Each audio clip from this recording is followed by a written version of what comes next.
Good evening, I'm Nashika and this is Chale News. Tonight, the Bank of Ghana pulls the plug on Zeepay with immediate effect, leaving customers in limbo. The NPP's leadership race is looking increasingly like a courtroom docket. Cabinet is finalizing constitutional reforms that could reshape Ghanaian politics for a generation, and Ghana's first ever pacemaker implants performed right here at home. A lot happened today. Let's get into it. The Bank of Ghana has revoked Zeepay Ghana's electronic money license, effective immediately. The reason? Unpaid cash backing for e-money balances and persistent non-compliance. If you're a Zeepay customer, agent, or merchant, you're being told to contact their support. But here's what's alarming. No formal fund recovery plan has been announced. Your money is in limbo and no one has explained how you get it back. Full breakdown on Chale.news. On the political front, the Dennis Miracles Aboagye situation landed on the parliament floor today. Minority Leader Afenyo Markin formally demanded the Attorney General appear before Parliament to explain the airport arrest, the 3-day detention, and the 50 million Ghanaian cedi bail.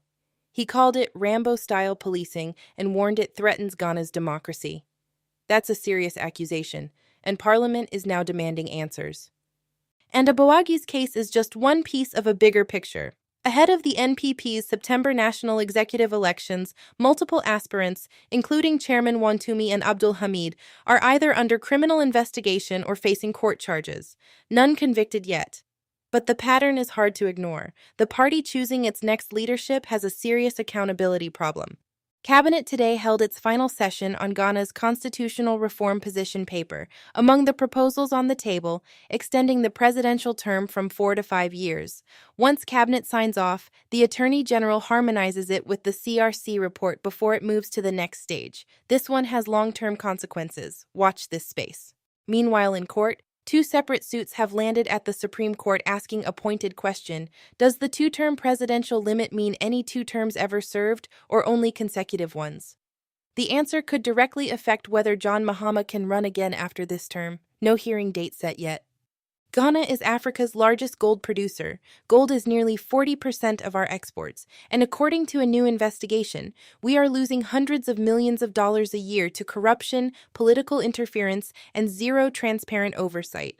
Unverified production figures, CSR funds that vanish, wealth that should be building schools and roads just gone. Let that sink in. Full analysis on Chale.news.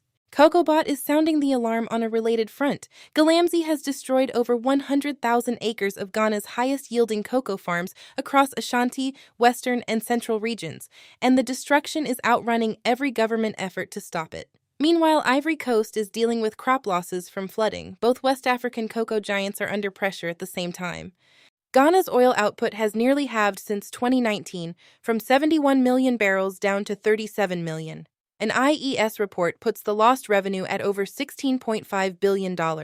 No new petroleum agreements since 2018. This isn't a dip. Analysts are calling it a structural crisis, which makes next week's mid-year budget review especially consequential. Finance Minister Otto Forson is expected to present it to Parliament shortly, and the signal is a pivot from stabilization to growth.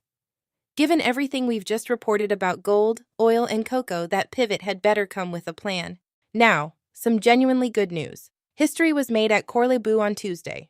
4 Ghanaians received pacemaker implants inside Ghana for the very first time at the newly commissioned Cardiac Catheterization Laboratory. U.S. specialists from Ohio's Mount Carmel Hospital assisted, procedures backed by Mahama Cares.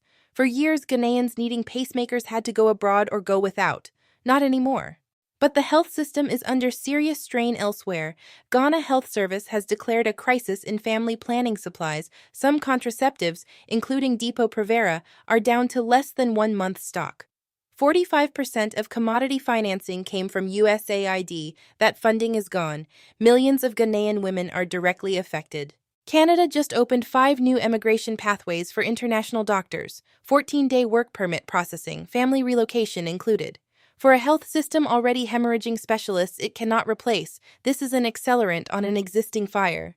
Ghana's brain drain problem just got harder. The DRC Ebola outbreak, now 5 provinces, 1,926 confirmed cases, 702 deaths. WHO warns the true scale could be 2 to 4 times larger. Ghana's health authorities are monitoring. Stay informed. 6 days from now, Monday, July 20th, all 10 of Ghana's technical universities could go dark. Senior administrators are set to strike indefinitely over a research allowance the government promised in March and never paid. This is the second strike in 7 months. Tens of thousands of students are in the middle of it. We'll end on this. 19-year-old Hafiz Gariba from Ghana is training with Barcelona's first team, personally selected by head coach Hansi Flick for preseason camp, just 17 months after joining La Masia. The kid is composure, physicality, and clearly catching eyes. Watch this name.